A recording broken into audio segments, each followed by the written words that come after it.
You're listening to the Telltale channel. If you like what I do and you want to see me continue to do it, don't forget to check out my Patreon. You can find some ad-free, uncensored, complete versions of my videos on my website, owenmorgan.com. All links are in the description.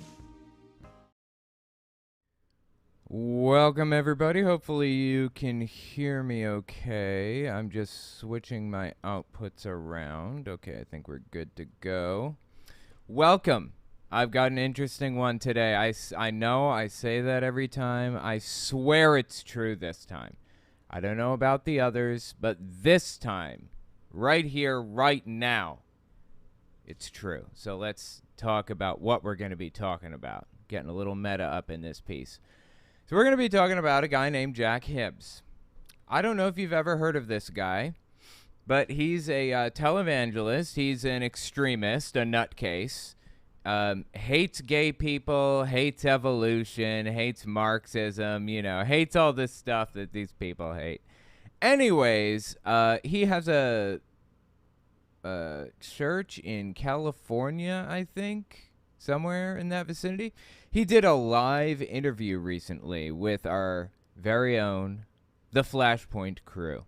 If you don't know Flashpoint, it's a TV show owned and operated by Kenneth Copeland. It's crazy, dude. The dude right here on the left, this is Gene Bailey. He's the host. And on the right here, this is Jack Hibbs. And oh boy, did it get nutty. But let me give you a little bit of lead up. Let me show you who Jack Hibbs is. Let's talk about who the guy is and what he believes. And while we do, we're going to play a little bit of Breath of the Wild 2. I'm just kind of going around getting some Korok, so not too big of a deal. Actually, I'm gonna make it small for the main audience. All right, let's listen to this. This one is from wait, when is this from? Anti-LGBT Evolution. Okay. This one is from mid-July 2021. You know, not that long ago, you know. A couple years ago, I guess. By the way, it's almost my birthday, July 20th. I just thought about that. Gonna be my birthday pretty soon. Anyway, that's neither here nor there. Mid-July 2021, he comes out here, and he has this to say. When two people of the same sex get together, it's out of sheer wanton lust and pleasure only, for self. And straight people never do that. So, you know, straight people only ever get together to birth babies and no other reason. Any other position that they're in, position that they might use other than positions intended to make a baby, don't happen with straight people because they love God. So nothing comes of it. No life can come from it. No family can come from it. Okay, now that's simply untrue. He's talking about gay people here. Let me clarify something for you, okay? And then we'll continue with Jack Hibbs. I wondered to myself, why is it, how did being gay evolve? Because he brings that up in a minute. How did it evolve? He says it disproves your belief in evolution instantaneously. There can't both be gay people and also evolution at the same time. So I got to wondering, you know, how did this happen? How did we get gay people coming along with evolution as it is? And what I've discovered, correct me if I'm wrong, add any information in the comments. I think this field is still being kind of studied right now. By the way, I'm just going around getting Koroks on Tears of the Kingdom, if you're curious, so you guys shouldn't see anything. I will not spoil anything, I promise you. You will not see anything spoiled. Any major plot points or anything like that. Nothing will be spoiled in the game if you're watching. Anyways, so here's my understanding of why the LGBT community exists, despite the fact that evolution, you would think, would filter that out. The answer lies in the fact that there are tons and tons and tons of children who are unwanted by their parents or lose parents who, they died in an accident or whatever. I mean, there are a billion explanations for things that happen to children, to children's parents, tragically, leaving the children alone to be raised by nobody. Now, evolution, I'm speaking of it as though it's like a sentient thing. That's not right. It's not. It's just kind of a natural process. But evolutionarily, evolution wanted to create a scenario where people could continue on and take care of these children, and it wouldn't affect our sexual reproduction negatively. So, gay people came along. Gay people love taking care of kids. They love having families. Gay people commonly were close family members in, various families who lost children, who don't have children of their own, and who would take in children who were lost or who had nobody else to take care of themselves or to take care of them. So that's the evolutionary explanation for homosexuality. When you live in a community, that community has extra children who have lost their parents or who don't want to be taken care of by their parents otherwise or whatever. And here you have families who definitely do want children. So, anyway, that's the explanation. Let's keep listening to this guy, Jack Hibbs. Like I said, this is 2021, and he's going to rail against the gay community, and he's going to rail against evolution, as usual. Now that I've just explained it, let's see what else he says here. No life can come from it. No family can come from it. And let me insert this. If you're an evolutionist, you have to be against same-sex union. You don't. You don't, actually, but okay. If you're an evolutionist, and by the way, where? And it's, if you're an evolutionist, this term drives me absolutely nuts. Evolutionist. Where have been the evolutionists on this topic? Because, listen, if you're an evolutionist, what is one of the statements? It's the survival of the fittest. Yes, that is a statement that many people learned that Darwin said in 5th or 6th grade, sure. Does it mean anything? Not really. Survival of the fittest is a statement that was made by Darwin in his book, Origin of Species, written in like 1850-something or other, when he was just figuring out what evolution is and how it works for the very first time. Now, we've come a long way. We understand a lot more about evolution now than we used to. And this guy seems to be grasping at straws, looking for any reason he can to hate evolution and hate the gay community and make the claim that neither of them make any sense. Makes no sense for people to be gay or for evolution to be real. Because, listen, if you're an evolutionist, what is one of the statements? It's the survival of the fittest, right? And in evolutionary theory, the survival of the fittest has to procreate. The survival of the fittest has to procreate. Okay, he doesn't understand the first thing about evolution. I don't know, like, what people's education level is in this stuff. I'll tell you this. I went to school in West Virginia and knew absolutely nothing about evolution. I learned nothing about it. You know what I learned about evolution? That it was evil. That's it. So let me just give you the bare basics explanation for anybody who has had zero education in this. Let me give you the bare bones explanation.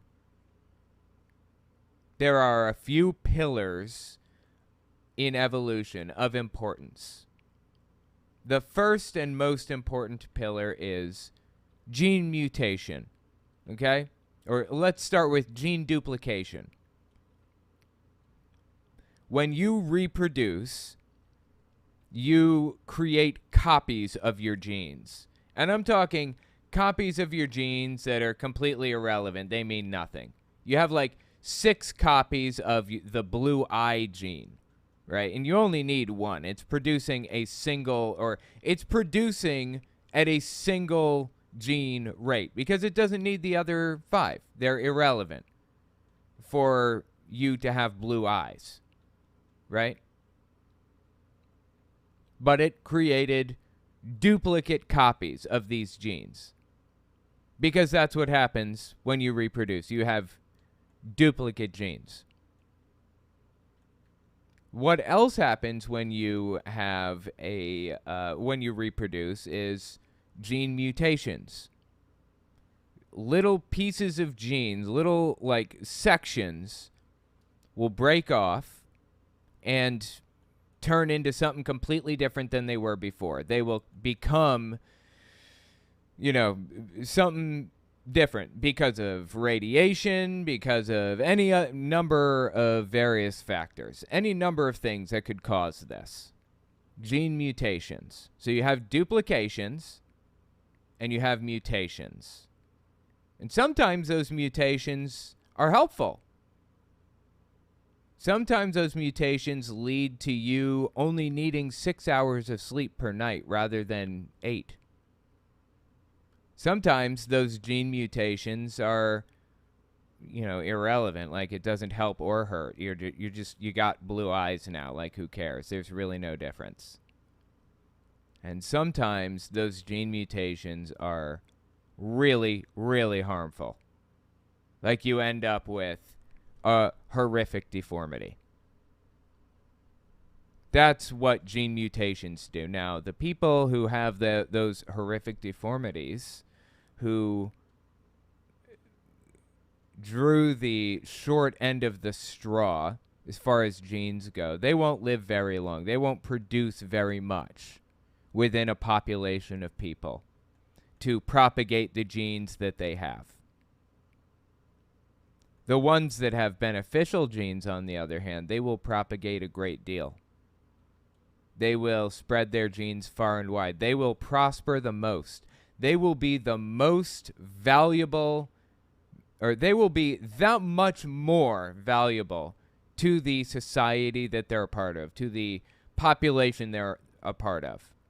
You add 4 IQ points to somebody, and they're that much more valuable to the society they're a part of, and that much more intelligent and useful and helpful and involved and interesting to the women in the in the population. I mean, I'm talking like cavemen days. I'm talking like 100,000 years ago. That's the kind of time frame we're talking here. It takes a really, really, really long time for this to change. Millions of years is how long it takes for any of this stuff to have any kind of real noticeable effect. I was going for this Korok seed, but I can see now that I can't find it, so I'll go for these others. Now, gene duplication and gene mutation are 2 pillars to evolution. And there's a third. I mean, there are a lot, but we're just going to cover 3 for the moment. The third pillar I want to cover is called natural selection, or sexual. It's just selection. Natural selection, sexual selection. There are a billion different types. Artificial selection is another. It depends on a number of factors, so what you're talking about. Now, natural selection is where this group of people, or this population, is thriving and performing better than all of the others because they have this set of genes that gave them the ability to perform better than others. That's natural selection. Sexual selection is where You know, women are specifically, or men even, are specifically looking for somebody with this gene. Like, oh boy, I want somebody with a really broad chin because that's really attractive to me, right? That's sexual selection. We do all of this stuff with, like, plants all the time. You know, bananas and stuff like that. Well, bananas are clones of each other, and that's a complicated case. That's neither here nor there. And then there's artificial selection, which is where we are specifically selecting for the types of traits that we're looking for. We have apples, right? So we start with apples, and we want really red, juicy ones. We want the most tastiest apples on planet Earth. So what do? We select for those apples. We find the tastiest, most bestest apples on planet Earth, and we grow them.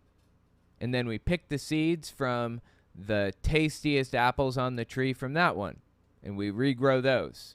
You know, it's like a never-ending train. It's like a never-ending chain. That's the idea behind selection, generally. Selection, not natural selection, but just selection in general. Now, that's complicated, what I just described. Took me how long? 5 minutes to describe this whole process that should have been described to people in 5th grade, but because of this guy right here and others like him, isn't. So it took him 30 seconds to start a fire, to make a claim about how gay people don't fit into natural selection or survival of the fittest or evolution or whatever else. And it took me, 5 minutes to debunk, to explain why he was wrong, why he has no idea what he's talking about. That's really the core of the problem. These people can come and start 10 fires, and I'm still back behind him putting out the first one. So, anyways, that's how evolution works, if you were curious. Now, as I said, there is an evolutionary explanation for gay people. So, yeah. I mean, what he's saying here only appeals to one group of people. His evangelical, extremist, nutcase followers. The people who want to hear this stuff. That's who this appeals to, really. Well, let's keep listening. But if evolution's true, then there would be no such thing as homosexuality. That's right. Simply false. There's somebody, you can hear him in the background. That's right. She has no idea. She doesn't know the first thing about how evolution works. And she's just agreeing with the guy because that's what you do. That's right. That's right. Because over the last 400 trillion, billion, zillion, quadbillion, zillion, nillion years, evolution would have washed that out. Homosexuality, LGBTQ actions prove the existence of God. Okay, wait. How did we get to the existence of God from all of this?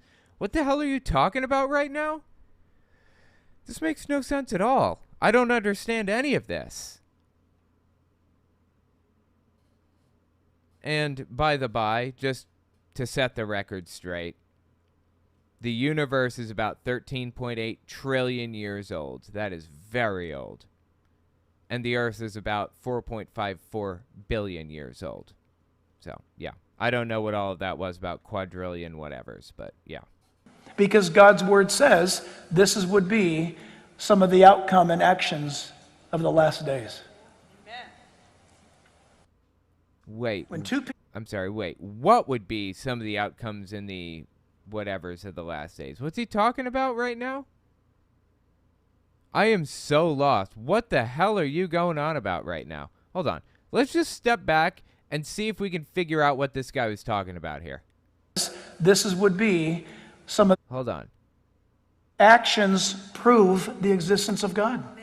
Because God's word says would be some of the outcome and actions of the last days. Amen. God's word says this would be some of the outcome and actions of the end? What?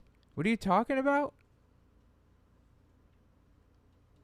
You know, I don't know what God had to say about it. I don't really care. You know what I really care about? I care about what Jesus had to say about the LGBT community. Jesus was here. Jesus dealt with all of these issues. I think he should be the authority, right? So what did Jesus have to say about the LGBT community? Oh, he didn't say a word, did he? Uh-oh. Just picked a whole bouquet of oopsie daisies there, didn't we? Jesus, and trust me, they were around. They were there. They were hanging out. They were doing their thing. Believe me.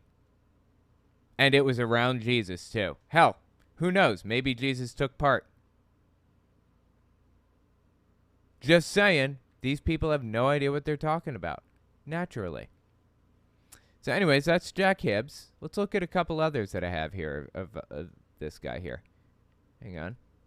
Here's this one I have labeled as anti-trans. You know this is bound to be entertaining. This is before the trans panic, too. Let's see. This one came out.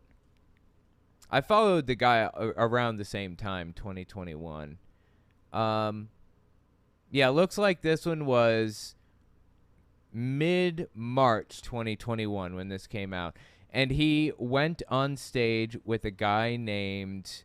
oh, God. Look, give me a second. His name is Tony Perkins. That's it. Tony Perkins. He's the leader of the Family Research Council, FRC, which is basically a right-wing extremist think tank that writes bills and laws and gives them to Republican politicians so that these Republican politicians can submit them, basically. That's Tony Perkins' whole goal in life. So, anyway. His message has evolved to discredit evolution, right? Exactly, Lena. Thank you so much for the super chat. I appreciate that. Joni Cummings, I don't understand this, Pastor. I actually understand what you were saying. I may not understand what the evolution... Wait. I may not understand what the evolution behind the LGBTQ+. I know there is. Thank you for giving me something to look into. Yeah, it's interesting. You know, it's an interesting question. He kind of acts like, you know, we don't know exactly how it is that LGBT people factor into, you know, the theory of evolution. And that means it's all fake. No, it means we have, you know, stuff to look up. That's it. Doesn't mean anything's fake. Anyways, just ridiculous. All right, so we got Tony Perkins here on the left. He's a Christian nationalist in his own right. Believes that we should take, I'm not going to get into Tony Perkins right now. He's a nutcase. We'll hit him in a bit.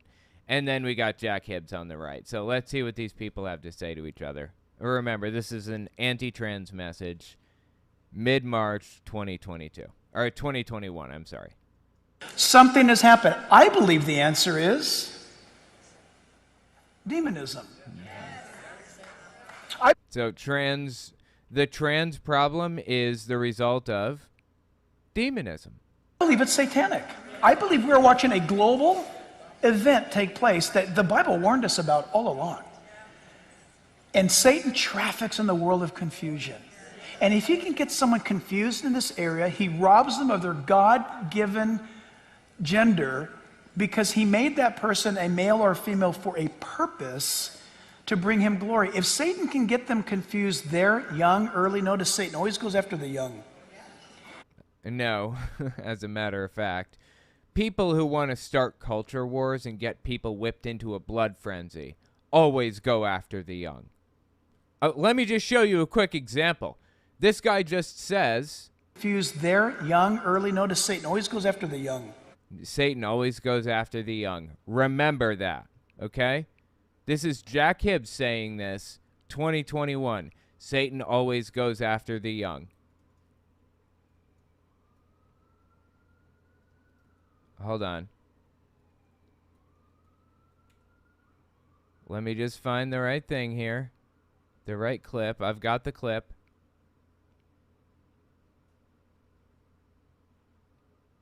Where the holy heck is it? Give me a second. Satanism. Yeah, this is it, actually.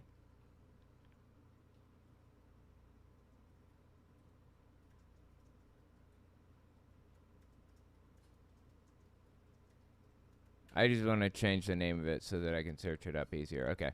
This is a member of parliament in 1991 claiming that Satanism was real and that Satanists were around every corner looking for an opportunity to take advantage of our children and all of this other nonsense. Listen to this guy claim that Satanists are under your bed and stuff. Seriously. 1991. Satanism exists in this country as it exists elsewhere. No. It is appallingly evil. It is about murder. It is about child abuse. It's about sexual abuse. It is no joke and must be taken seriously and must be dealt with.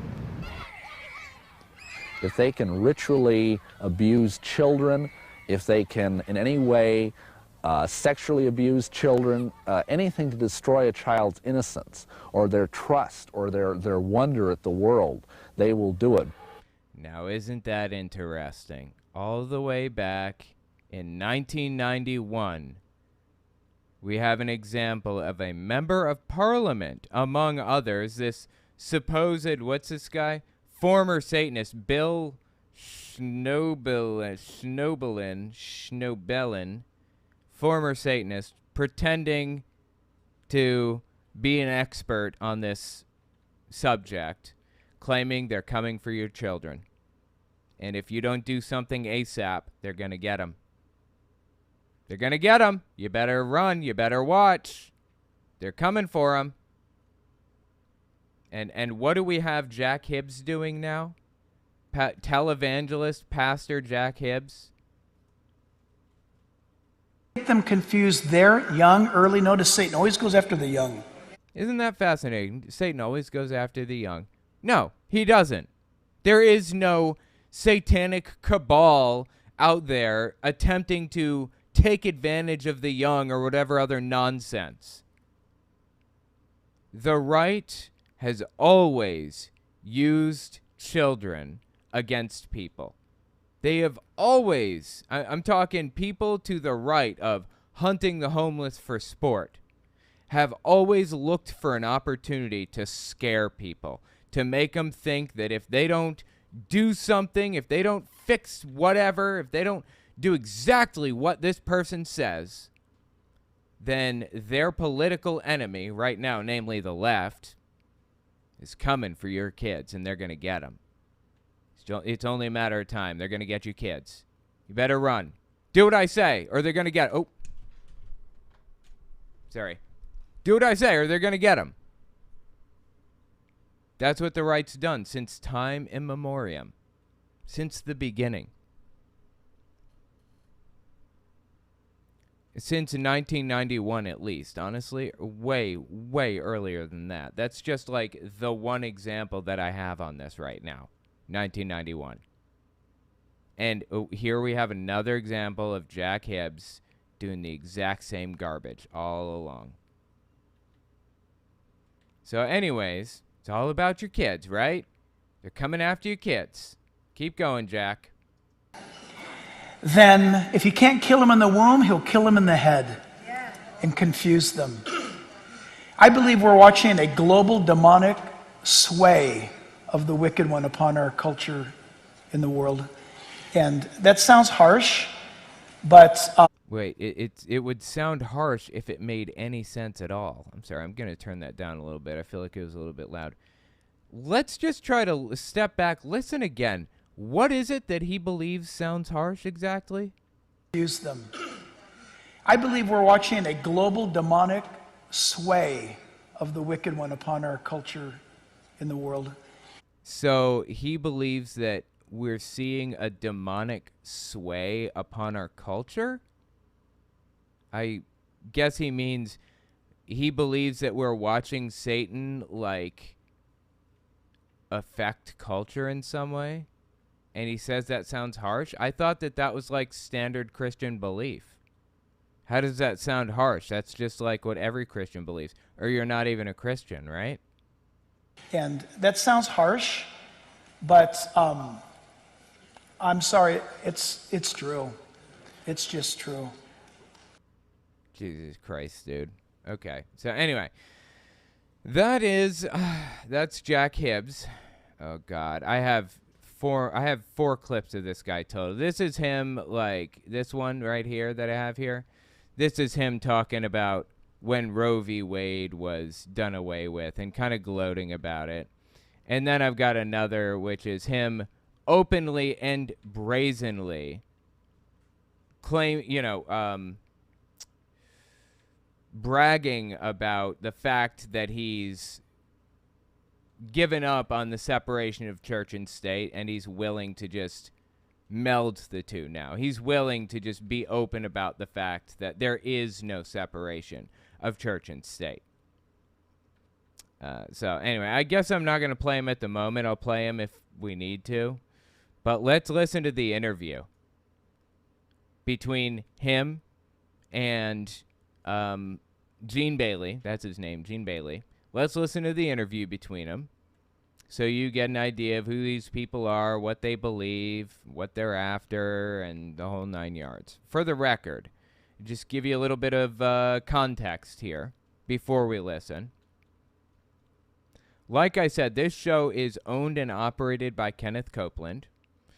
And Kenneth Copeland backs Trump 100%. To the death, they back Trump. They will do anything for the guy. So whatever line Trump is pushing in that exact moment is the line that you can expect these people to be pushing on this program. So let's listen to what is effectively Donald Trump, really, interview Jack Hibbs, megachurch pastor. I got to tell you, several years ago, I saw this video with you and Charlie Kirk, and I'd heard of Charlie, and I'd heard of you, but I thought, oh, okay, I'll see what he has to say. And boy, it was like it was over an hour long, but I was riveted listening, and that really opened. Around that season, a lot of things opened up. Obviously for Charlie and for you too. So I want to let's pick up kind of somewhere in the middle there. We're post-COVID. We just come out of COVID. Pastors now are trying to figure out, what do I do? What do I do? I'm being questioned. A lot of pastors were caught off guard with that. Do we close our church and listen to the government, or do we stand up? Okay, it wasn't about listening to the government or even closing your church. It was not even about closing your church when COVID came along and affected everybody.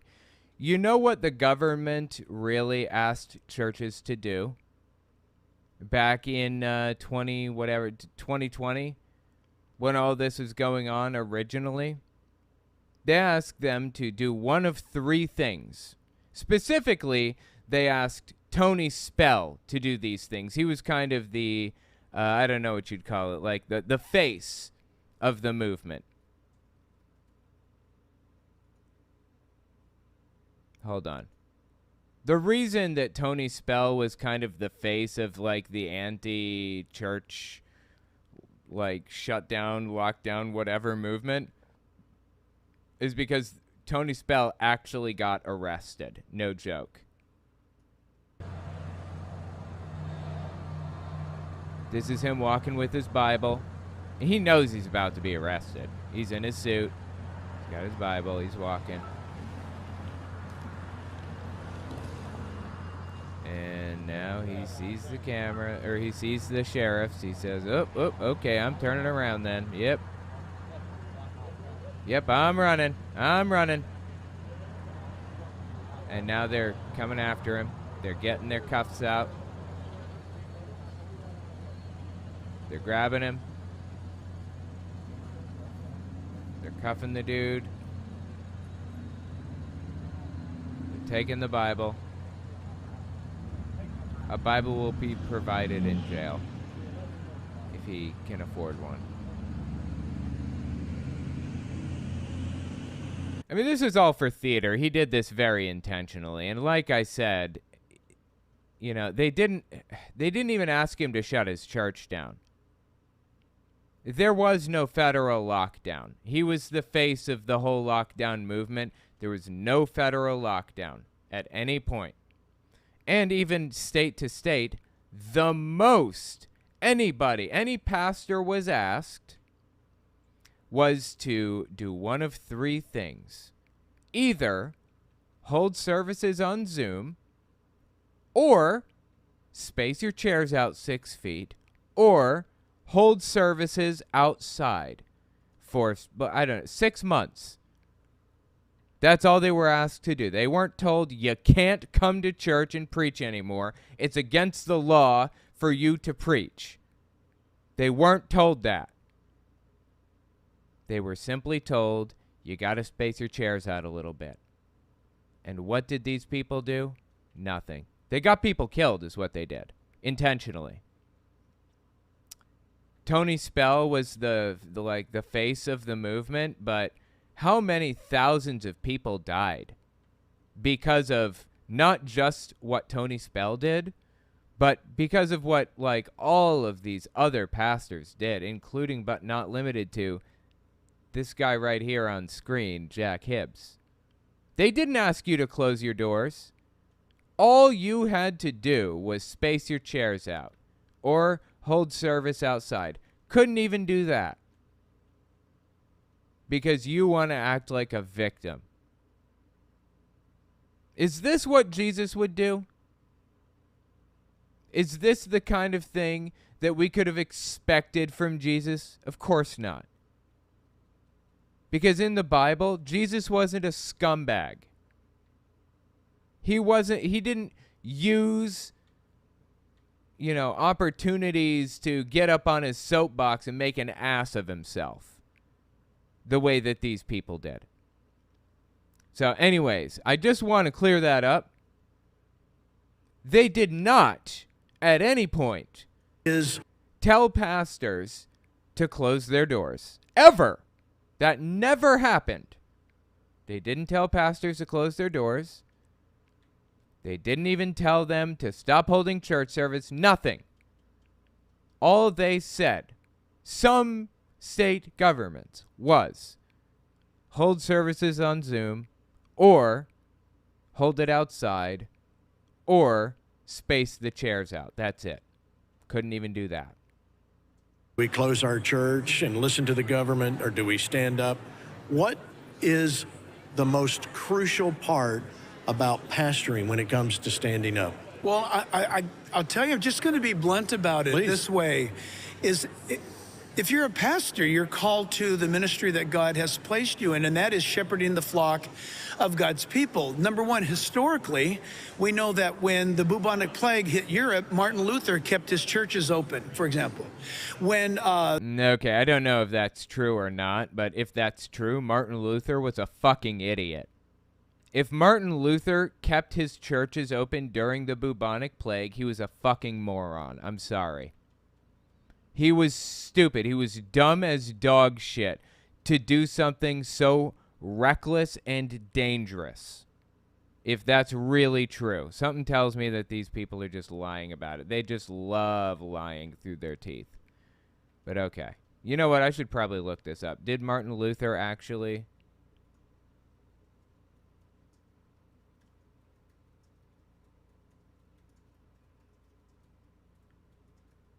I mean, when was the bubonic plague? Did it even occur at the same time? Yeah, sure enough, he did. He did keep his... Allegedly. I mean, it's hard to know for sure. Allegedly, Martin Luther did keep his church open through... By the way, Martin Luther and Martin Luther King Jr. are two different people. Martin Luther was the guy that was responsible for the split between Catholicism and Protestantism, and it was all the way back in like the 1500s, I think.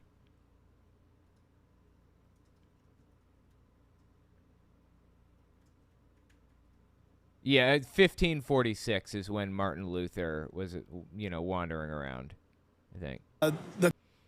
Martin Luther King Jr. is a completely different person. Anyway, that's neither here nor there. Yeah, so I reiterate, Martin Luther was a moron. Or just uninformed, one or the other. Or both, I suppose. It could be both. As an Orthodox Christian, my church held live streams of church services. Even though they were upset about it, they understood the reason. Yeah, absolutely. You know what's interesting? Jehovah's Witnesses held Zoom meetings for a long time. Now, there was a limit to that. There was a line. They wanted people to kind of come back to the meetings eventually, and they pushed people to by various means. Like they said, if you're not disabled or you don't have a valid reason to, not go to the meetings anymore, then you need to show up. I mean, Jehovah's Witnesses really laid it on the line at one point. But they took it seriously, to their credit. Jehovah's Witnesses did. They were careful. They took it seriously. They wanted to make sure nobody died because of the stupid decisions that they made. So that's respectable. At least more respectable than these people. You got to say that, right? The cholera epidemic hit Europe. By the way, I don't know if you guys noticed this, but their microphones are the exact same microphone I have. Kept his churches open, for example. When the cholera epidemic hit Europe, right, Charles Spurgeon and others, all of the clergy agreed, we got to keep our churches open. Okay, I don't know who the hell Charles Spurgeon is or why I should care, but if he kept his church open through an epidemic, then he was an idiot. And he didn't know what he was doing, and he was getting people killed. And you know what? If there's a hell, he'll probably be there for how much blood he has on his hands. Put it that way. Seriously. How many pastors have blood on their hands because of what they did during plagues? Knowing that they could have saved somebody's life, but instead chose to bring people in to the church and spread these illnesses anyways. Sad and disgusting, dude. I mean, if that's what you want to do, if you really want to have that blood on your hands, if you really want to possibly face the judgment of God when the time comes, okay. It's not my ass facing the judgment of God, it's yours. So, whatever. Who am I to argue, right?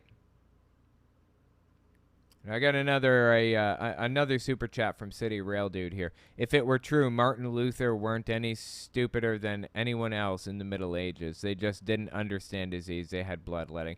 You're right. Yeah, that's fair enough. Fair enough. If it's true, Martin Luther wasn't more intelligent than others. Yeah, I mean, they just didn't understand how the bubonic plague was spread.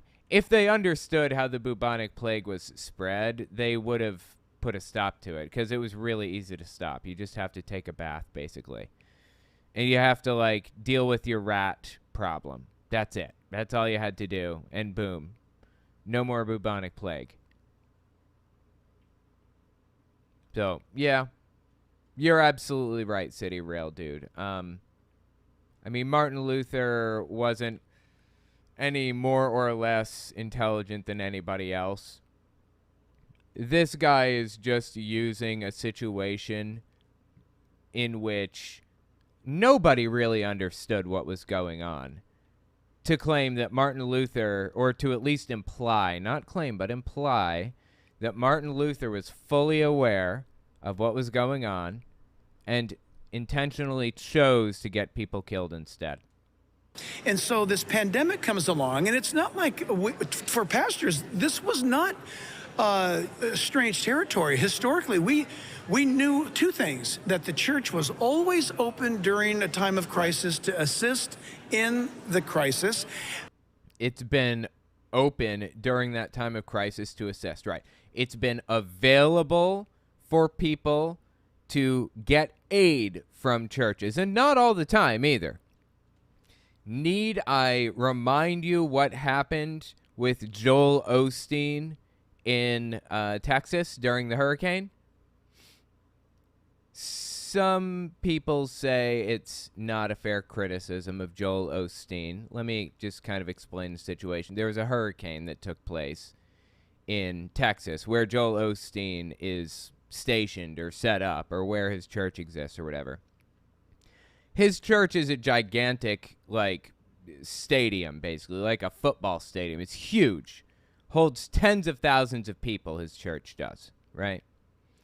And Joel Osteen, during this hurricane, had the choice of unlocking his church doors and allowing people whose homes had just been destroyed in to stay there until, to pass, or to wait until the storm passes. Joel Osteen had that choice.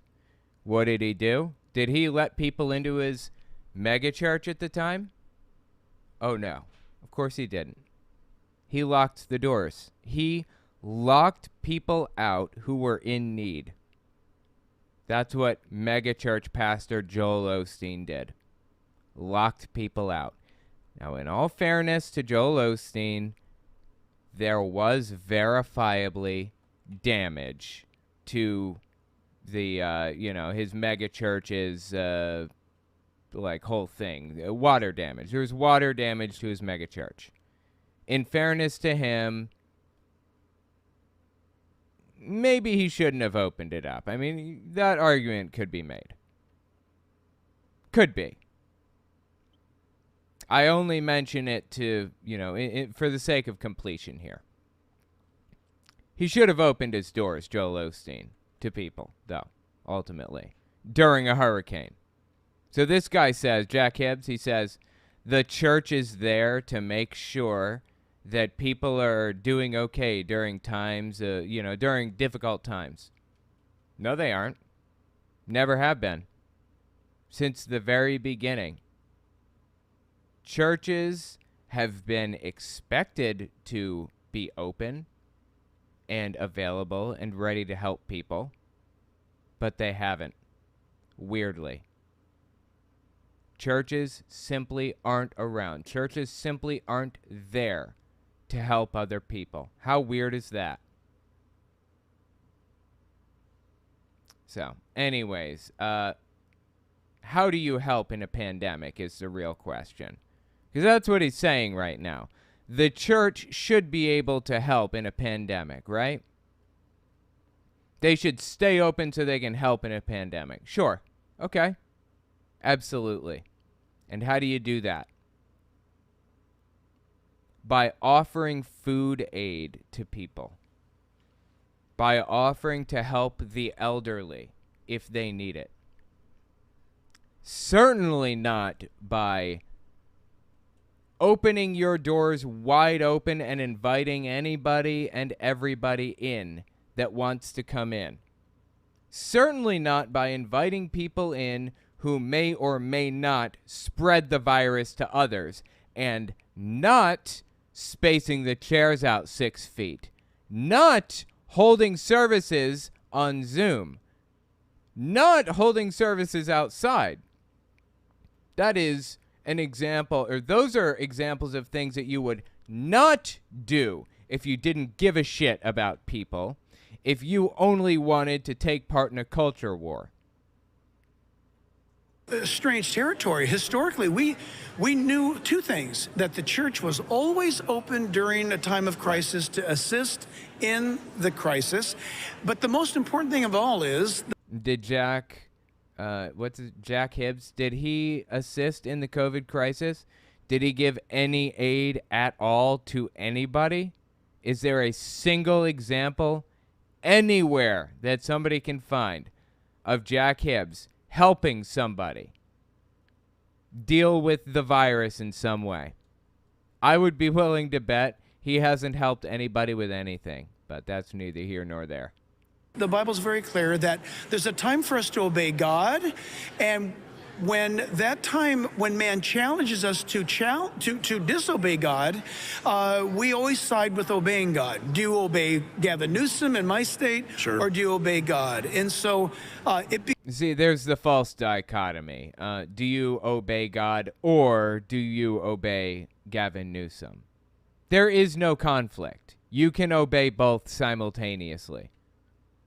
Now, the Bible specifically says in Romans, what is it? Is it Romans 1? I don't remember. Romans 13, something or other? I don't remember. Anyways, the Bible specifically says, obey the governing authorities. They were placed there by God to protect people or to whatever, to make sure that people are okay. They were placed there for God's sake, or they were placed there for your sake by God. That's what it says. Now, he's going to completely ignore that verse, isn't he? He's going to pretend it's not there. Why? Because it's more convenient. Did they really just give me large zonite as one of the chest, things there just now in Breath of the Wild? That is a joke. Seriously?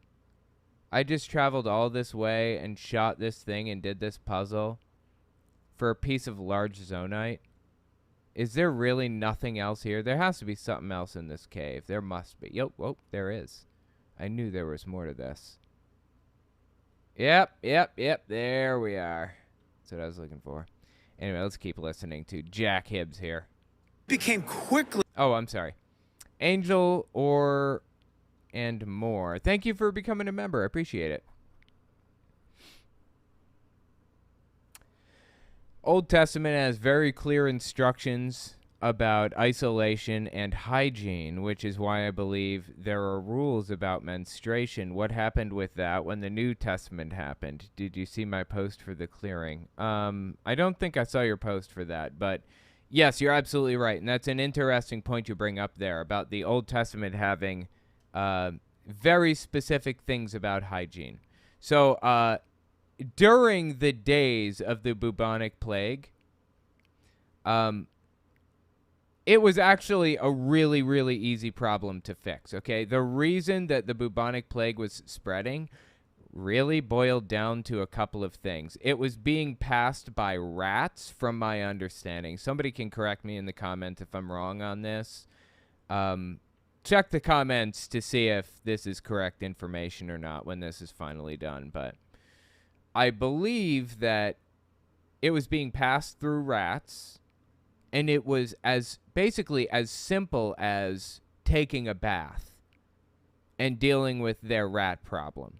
That would have solved the bubonic plague issue. Actually, I think it was being passed through fleas on those rats, from my understanding.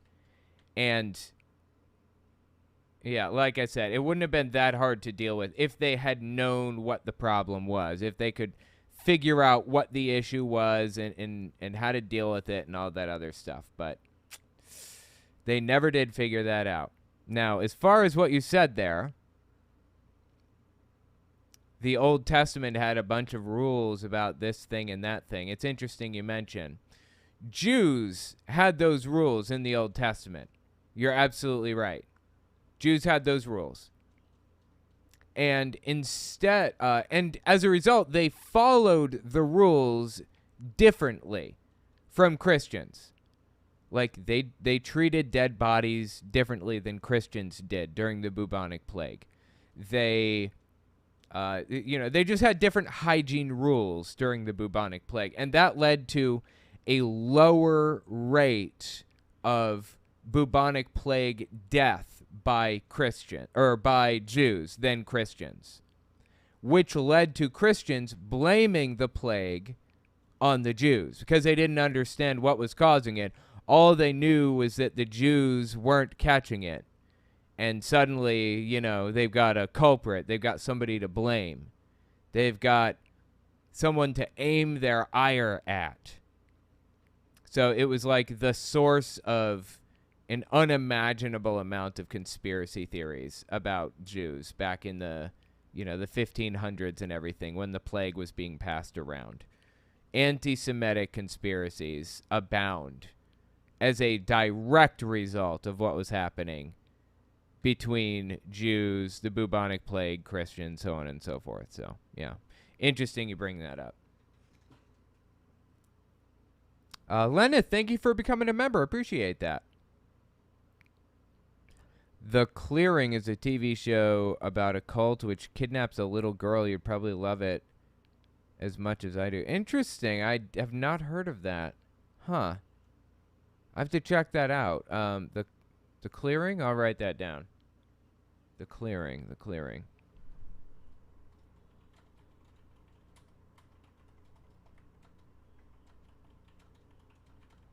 Okay, I wrote it down. I'll take a look at it, see if I can find that. That sounds interesting. Thanks for the recommendation. Welcome, Grazy. Thank you for coming. I caught live, it says. Hello. Glad you made it. Anyway, okay, let's keep listening to Jack Hibbs. Clearly, a case in California where the church had to be open. I encouraged all the pastors in California to open up. Where a lot of people don't know about this, but 1,200 pastors opened up with us on the same Sunday. And what's remarkable is that we took a stand based upon the Bible. We were not... You know, the Bible did not tell you to open your church doors despite the fact that a pandemic was spreading through society. The Bible did not say that. Just want to clarify. Shaking our fist at the government, but I did send a note, a video announcement actually, to the governor, announcing to him, with all due respect, Mr. Governor, this is the role of the church. Number one, you've failed to address the church as essential or non-essential, which, by the way, allowed... It is non-essential and always has been, and guess what? Always will be, for the church to meet inside or in person rather than on Zoom, or to space their chairs out closer than 6 feet. It's non-essential for the church to do that. The church can operate adequately and still, you know, meet on Zoom or meet outside or space their chairs 6 feet apart. That's possible. So this whole non-essential or essential argument, or this whole, oh, they tried to shut us down thing, it's just bullshit. All of it. It's nonsense. Every last bit of this is persecution complex garbage. He is obsessed with himself and was looking for a fight. He was looking for some way to make himself look special. And he found it. Allowed me to define. Right, if he didn't define the position of the church... Oops, sorry, hang on. I have to do that every 30 minutes because of the type of camera it is. It's a DSLR. I've thought about going mirrorless. If I went mirrorless, then it wouldn't do that anymore, but I don't have the money to put into it right now, and this is an okay camera, so no big deal. I just have to, you know, reopen the lens every 30 minutes, that's all. Way it allowed me to define. Right, if he didn't define the position of the church, then I believe it's up to the pastor to remind the governing powers that the church is not essential or non-essential. The church is transcendent. So in light of that, Mr. Governor... Right, so the church is not essential or non-essential. It's beyond essential or non-essential. You see how that works? Dummies. Should have known better. These people are for real. They're serious. They really believe this garbage. No one ever asked you to close your doors. All we asked is for you to space your chairs out or hold service outside. That's it. Or, worst case, hold it on Zoom. They can't take the most basic step. You know why? Because they want to make martyrs of themselves. Because they want to pretend to be persecuted. That's why they're doing what they're doing. plain and simple. Hang on, let me just check the chat here. Catholic idiot. Currently sick with a sore throat and some form of headache. You've made my day. Well, I'm glad I could help. I appreciate that message. If any churches closed their doors or shut down, it was not because of what they're claiming, but because of their own choices. Yeah, exactly. There was no federal lockdown. The federal government did not tell any church they have to shut their doors at any point, ever. There was, a state-to-state shutdown, depending on which state it was or what they, whatever, blah, blah, blah. It just kind of depended. But either way, being in person was non-essential. Being in person was not necessary for you to get the message. Or, at the very least, being inside without a mask, separated by like 6 feet, was unnecessary. I'm sorry, separated by 6 inches was unnecessary. But okay, go ahead. Cry about being persecuted more. Governor, we're going to have our doors open. We're going to be ministering to the needs of the community. If you need... Oh, he's going to be ministering to the needs of the community. Okay.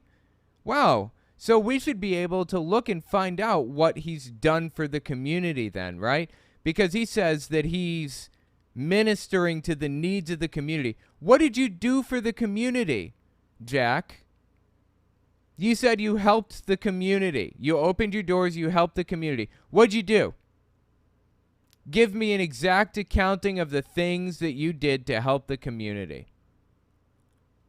Spoiler alert, he did nothing.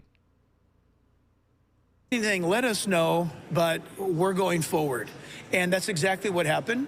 And we wound up baptizing over 3,000 people on 3 different Saturdays. We had to break it up, 1,000 people a weekend, because so many people rushed to our church because they were looking for hope in time of crisis. And I know, I can't speak for any other ministries because I don't know about them, but I know that by taking a stand, we saw people who were on the brink of suicide come to church as one last hope and wind up having their lives transformed. That's amazing. Oh, absolutely, totally, 100%. I believe it without question. I'm wondering how many people actually died of COVID as a result of what Jack Hibbs did. He said he took part in this whole thing with 1,200 other churches, right? How many people died of COVID because of them? I wonder. Just gets the noggin jogging, doesn't it? How many people died because of them? How many deaths are they responsible for? How many deaths we got right now?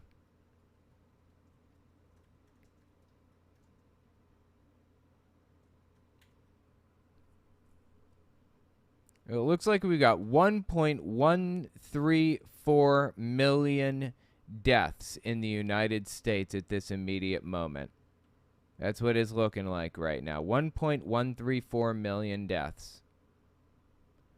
Now, how many of those 1.134 million deaths were this guy's fault for opening his doors to 3,000 people and allowing them to get in the same water, basically bathe in the same water together and breathe all over each other and sneeze on each other? How many deaths is Jack Hibbs responsible for, I wonder? Exactly. Of those 1,134,300.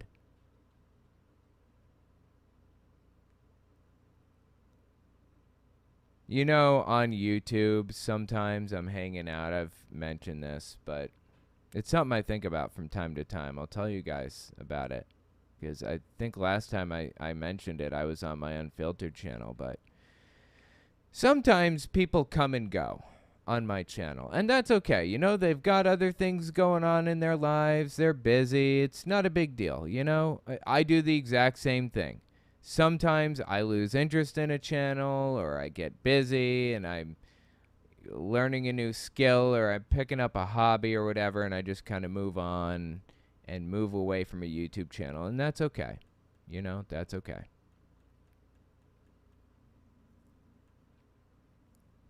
But it makes me wonder during COVID how many, like, diehard fans, like real fans of mine, come here every single day, talk in the chat, talk to each other, have Discord groups and all this other stuff. How many of those people hung out with each other or came to every single stream and super chatted and talked to me and everything and died of COVID? And I'll never know. I'll just think that they lost interest in me because they're dead. They're gone. How many people did that happen to? Statistically, I looked this up recently. I think I have somewhere in the vicinity of 800,000 unique views per month. 800,000 unique views. That's how many.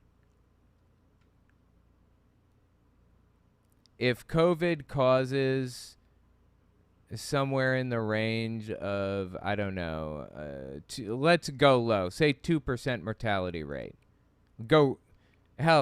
Let's go real low. Let's say 0.5% of a mortality rate. 800,000 unique views.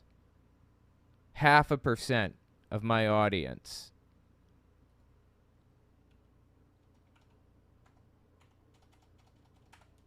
That's 4,000 people who used to watch my YouTube channel, who used to like it, who used to pay attention, who used to keep up with this stuff, who used to do everything they could to fight the good fight and prevent people from whatever, who used to super chat, who used to talk to me, who used to comment and mention their thoughts, send me messages all the time, send me emails, leave me voicemails.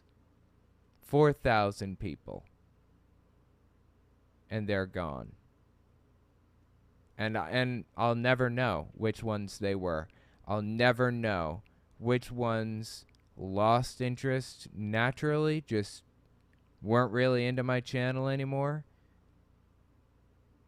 and which ones just died loving my channel and never having an opportunity to really tell me.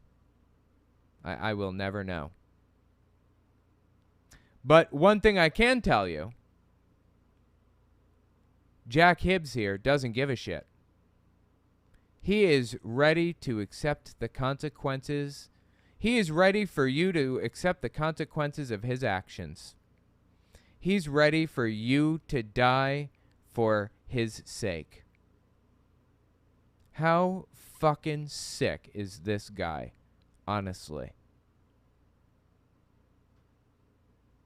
Does it get more, like, depraved than this mindset that we see on full display here? He says, we got 3,000 people into a packed little room right at the height of COVID, right when things were spreading, right when people were at their worst, when things were most dangerous, when they were dying. We got 3,000 people together in a confined little space to hang out together, to bathe in the same water. Their deaths are on his conscience. And if there's a hell, which of course I don't believe there is, I'm an atheist, but if there is a hell, you can bet your bottom dollar that that's where he's going to be spending the rest of eternity for doing what he did when it counted most. He had the opportunity to save people's lives, and instead What did he do? He killed him instead. Happily, with a smile on his face. So he could get a little more money in the collection plate.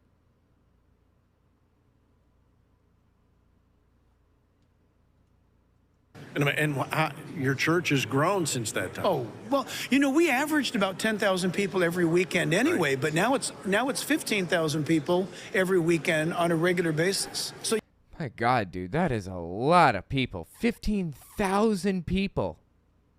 I mean, you can't really trust his numbers, but he is a mega church, so I think it's fair to say he had 10,000. I'm comfortable with that assessment. At least 10,000 people. Dude had 10,000 people at his megachurch. That is crazy. Yes. And every pastor I talked to that stood up and is standing up without, like you said, shaking your fist in the air and, right. purporting violence and everything, their churches have, because people want to know, just give me something an anchor to hold on to. And so that's what we're seeing as well, is churches are exploding in growth, but it always comes back to the pastor.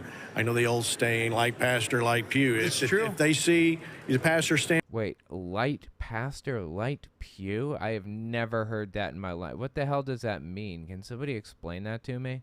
Standing up, they're going to stand up. It's true. And they did stand up. And it was beautiful because immediately what we provided was... Wait, what did you provide? A religious exemption form for anyone. They didn't have to attend our church. We actually had those... Wow, are you kidding me? You provided a religious exemption form for people, whether they attended your church or not. So not only were you hurting the people at your church, you were hurting all of society.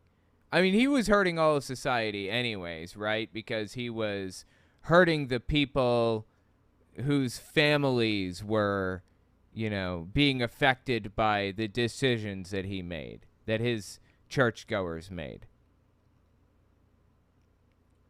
But it wasn't just them, come to find out. According to him, it wasn't just them. He was providing any religious exemption for anybody who wanted one. That is some shit right there. Does it get more depraved than that, honestly? PDF forms. They were produced by one of our law firms, and they were sent out nationally from military personnel to school teachers to construction workers. This sounds like the no blood card Jehovah's Witnesses have. I don't know if Jack Hibbs medical directive or medical exemption form or whatever held any legal weight. I'm not sure, maybe. But Jehovah's Witnesses no blood card most definitely does hold legal weight, and it's not good. It is not good. I carried a no blood card my entire childhood. If I'd gotten in a car accident, and a serious one, a bad one, when I was little, I wouldn't be here talking to you today because of Jehovah's Witnesses. I'm really, really lucky in a lot of ways. So what did this medical exemption form even provide, I wonder? What was it an exemption from? The vaccine didn't exist yet, presumably, right? Was it an exemption from what? I don't know. That I am exercising my constitutional right. By having a religious exemption regarding the vaccine, if they chose to do that. Oh, I guess it wasn't a vaccine thing. Well, unfortunately for these people, if they had made a vaccine hesitancy thing part of their core beliefs before this culture war issue arose, I might be more willing to believe them. But yeah, I'm sorry. I don't believe a word out of their mouth. Dude, did I just get hit by a rock? And did this rock just pass through the dragon? No, I just got struck by lightning, didn't I? Is that what happened? I have no idea what just happened to me. That was super strange. Okay, well. I'm gonna put on only, like, what do you call it? Like, only, only, lightning proof, whatever. And I'm gonna use this rock. See if I can get this to go up to the dragon. I really want to get to that damn dragon if I can. I'm gonna eat some food here. So, medical exemption for vaccines is complete nonsense to me. There is no religious group out there that believes in medical exemptions. There is no religious group out there who believes that vaccines are evil. There's no Christian passage, no biblical passage they can turn to tell them that vaccines are bad. There's no biblical basis they can come up with, no nothing. Because vaccines were just created, like 150, 200 years ago, somewhere in that vicinity, right? But these people are going to come up with their little, forms, their little explanations anyways, their little exemptions that they're going to hand out to everybody they know. Medical exemption form for Christians, medical exemption from getting vaccinated. There is no doctrinal explanation for why you don't believe in vaccines or for why you wouldn't get a vaccine. As a matter of fact, the fact that you're not getting a vaccine is actually anti-biblical. You're putting other people's lives at risk at your own, for your own interests, basically. That's not what Jesus would do. Being anti-vax is the least Christian thing I can possibly imagine. Anyways, let me know what you think about Jack Hibbs. I think he's a complete scumbag, honestly. Just the way that he operates, the things that he says and does. Oh, my God. I really want to be on this derp's nose here. Look at this derp right here. You see this derp? Let me blow this up so you guys can see it. Look at this derpy face right here. And the eyes move every now and then like a derp. Anyways. Let me know what you think about Jack Hibbs. I think he's terrible, honestly. I think he's awful. And I think he's only getting worse. And he's doing his absolute best to be reactionary and extreme and as loud as humanly possible to draw as much attention as he can to himself. He's terrible. Let me know what you think about him in the comments. Emily Siegel, hey Owen, stuck in my house for 2 days because the bridge out of my neighborhood was washed away. Really? Montpelier, Vermont was hit hard by floods. Thanks for helping brighten my day. Oh my God, that's crazy. That is super scary. I hope everybody's okay. The bridge was washed away by floods? That's nuts. There was flooding in New York City too. And if you're like in a basement apartment, it's a problem. I'm not in a basement apartment, so I'm okay. There aren't many basement apartments around.